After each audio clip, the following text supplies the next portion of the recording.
page එකේ තියෙන මෙන්න මෙතන තියෙන search එක ගැන. අපි කතා කරන්න යන්නේ මේ basic search එක ගැන. මෙතනදී අපි කරන්නේ අපි product එකක් මෙතන search කරනවා කියලා. අපි search කරපුවාම මේ විදිහට අපිට lab කියන එකට අදාළ lab කියන text එකට අදාළ අපේ products ටික show කරනවා. මෙතන page nation යන්න next එකට යන්න තරම් products නෑ. එතකොට මේ page එකේ තියෙන්නේ 3යි. ඒ වගේම අපි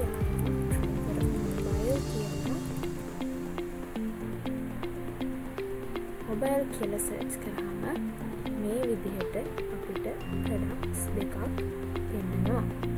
අපි මේකේ coding part එකට යමු. අපි ඉන්නේ home.php කියන page එකේ. අපි මෙතනදී basic search text කියන ID එක use කරලා තමයි අපි ඒ product එකට අදාළ ඒ name එක text එකට අදාළ product එක හොයාගන්නේ.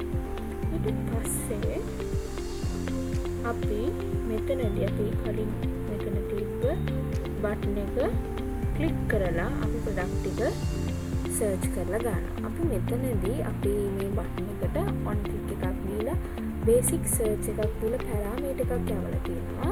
අපි මේ parameter එකක් යවන්නේ අපිට ඒ page එකට අදාළ product එක ගන්න ඕනේ. හින්දා තමයි pagination වලදී ඕනේ. හින්දා තමයි අපි මේ use කරන්නේ.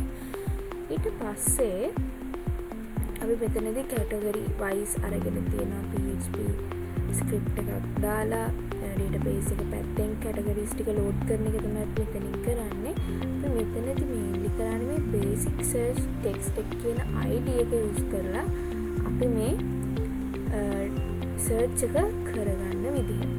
ඊට පස්සේ අපි JavaScript එක පැත්තට આવොත් අපි මෙතනින් දෙන parameter එක අපි අල්ලගෙන තියෙනවා මේ පැත්තේ x කියන value එක. ඊට පස්සේ අපි variable එකක් assign කරනවා text කියලා document.getElementById basic search id කියන. මේ basic search id කියන්නේ අපි මෙතන අපේ මේ input type text එකට. ඒ කියන්නේ මේ මෙතනදී අපි දාගත්ත text එකට අදාළ id එක තමයි අපි මේ පැත්තෙන් catch කරගන්නේ. ඊට පස්සේ ඒක catch කරගෙන අපි ඒක txt කියන variable එකට assign කරගන්නවා. ඊට පස්සේ එහා පැත්තේ තිබ්බ category all categories කියන එකෙන් මෙතනින් අපි තෝරගන්නවා database එකෙන් පැත්තෙන් අපි select කරගන්නේ. select කරගෙන අපි ඒකට අපි id එකක් දාලා තියෙනවා basic search select කියලා. ඒ basic search select කියන එක අපි මෙතනදී catch කරගෙන තියෙනවා. ඊට පස්සේ අපි ඒකත් cat id කියන variable එකට assign කරගෙන තියෙනවා. ඊට පස්සේ අපි variable x කියන එකක් create කරලා form data එකක් හදාගෙන තියෙනවා. ඊට පස්සේ මේ අපි variable එකට append කරනවා අපේ මේ text එකකින් එන value එකයි cat id එකකින් එන value එකයි අපි append කරගන්නවා. අපි එතනදී t c කියන value වලට තමයි ඒව දාගන්නේ. ඊට පස්සේ අපි මේ page එකෙන් කරන්නේ මේ x කියන value එක අපිට ඒ පැත්තෙන් එන x කියන value එක අරගන්න. මේ page number එක අනිත් පැත්තෙන් එන page number එක ගන්න එක තමයි මෙතනදී කරන්නේ. ඊට පස්සේ අපි ajax හරහා මේ data ටික send කරනවා.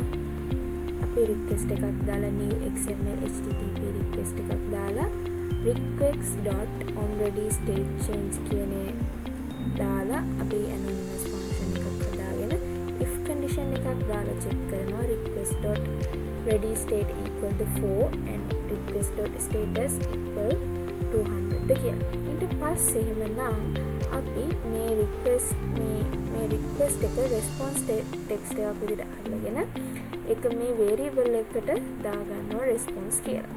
ඊට පස්සේ අපි document.getElementById basic search කියන එක basic search result එක ඒ කියන්නේ මෙතනින් එන result එක අල්ලගන්න එක තමයි කරන්නේ. මෙන්න මෙතන තියෙන basic search result කියන value එක අල්ලගෙන අපි HTML එකට දාගෙන ඒක අපි assign කරගන්නවා response එකට.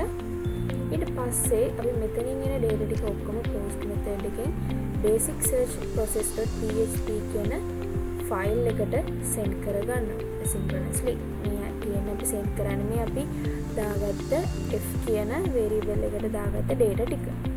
ඊට පස්සේ අපි මෙතනින් basic search process.php කියන ෆයිල් එකට යනවා.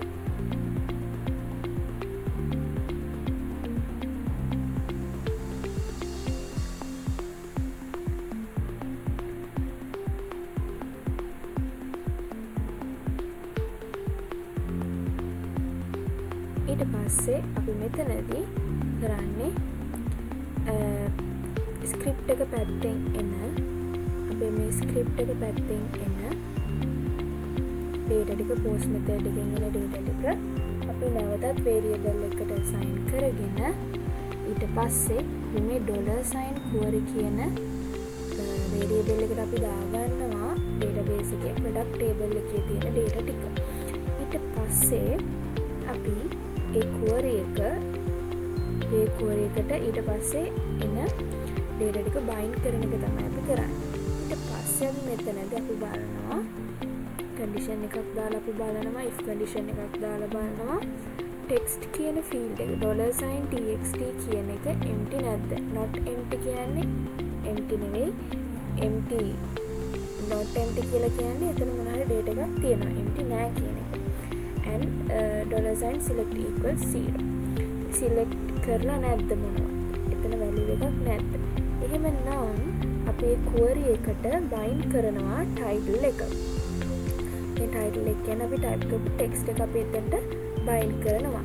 එහෙමත් නැත්නම් else if නම් empty නම් අපි enter කරපු text එකත් empty නම් and select is not equal to 0 අපි select කරපු එක not equal to 0 කියන්නේ අපි මොන හරි එකක් select කරලා නම්.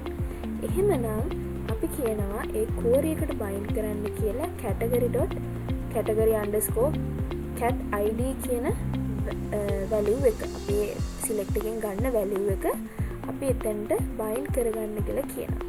එහෙමත් නැත්නම් අපි else if part එකට ගිහිල්ලා අපි කියනවා not empty ද කියලා බලනවා text එක. ඒ කියන්නේ text එකක් select කරලා and select not equal to 0. ඒ කියන්නේ select එකත් not equal to 0 කියන්නේ ආයෙ මොකක් හරි එකක් select කරලා කියන එක.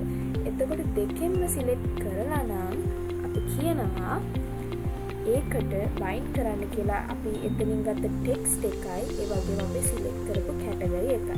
මෙතනින් අපි check කරන්න පුළුවන් conditions තුනක්. if එකෙන් check කරන්නේ text එක empty නැද්ද? ඒ කියන්නේ text එකක් තියෙනවද select කරලා නැත්නම් මොකක් හරි category එකක්. else if එකෙන් කියන්නේ text එකේ මුකුත් නැතුව category එක විතරක්ද select කරලා තියෙන්නේ කියලා. third else if එකෙන් කියන්නේ දෙකම මොනවත් select කරලා නැද්ද කියන එක. දෙකක් select කරලා තියෙන්නේ. text එකත් අපි select කරගෙන තියෙනවා select category එකේ අපි select කරගෙන තියෙනවා. එතකොට මේ තමයි අපේ වෙන්න පුළුවන් conditions තුනම මෙතනදී check කරලා තියෙනවා. එතකොට ඒකෙන් තමයි අපි product එකක් search කරලා අරගන්නේ.